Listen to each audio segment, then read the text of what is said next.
The first thing I did this morning was turn on the lights. Not because the room has changed overnight, but because another day had begun. I stood there for a moment and looked around. The chair was still where I left it. The table was covered with another layer of dust. The floor was waiting for me just like it was yesterday. For a second, I wondered how many ordinary days we underestimate. The kind of days nobody celebrates, the kind of days that never get posted, the kind of days that quietly decide who we are becoming. So I picked up the clothes. I cleaned the chair, then the table. No one was coming over, no one was going to tell me, "We're done." I simply didn't want to keep walking past the things I knew I could change. Then I picked up the broom, one corner then another, room after room. As I swept, I thought about how dust always comes back, not because cleaning doesn't work, but because living leaves something behind every single day. Maybe we are the same. We don't become better once and stay there forever. We become by returning again and again.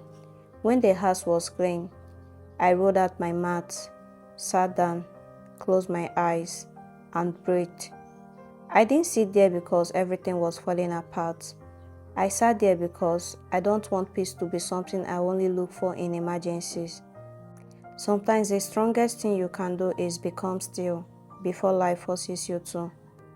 After that, I boiled my water. I made my tea. I picked up my biscuits. I sat quietly. Nothing about the moment looked important. No camera, no applause, no audience, just another ordinary morning. But I've started believing our lives are shaped by ordinary mornings than extraordinary moments. After breakfast, I opened my notebook. The page was blank, just like yesterday's page had been. For years, I thought I needed motivation before I could begin. Now I know beginning is what creates motivation. So I wrote one sentence, then another, not because I suddenly felt inspired, but because I made a promise to myself to keep showing up. Eventually, the day was done.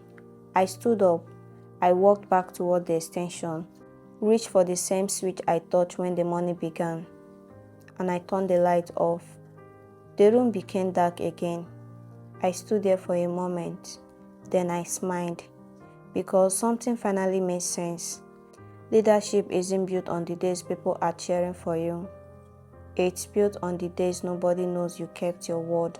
It's built when nobody is clapping and you still choose to show up. It's built in ordinary rooms, through ordinary choices made over and over again. Maybe that's why the biggest changes in our lives don't always look dramatic. Sometimes they look like a clean floor, a quiet prayer, a one cup of tea, an empty notebook with one more page written, a promise kept. The room went dark, but I didn't.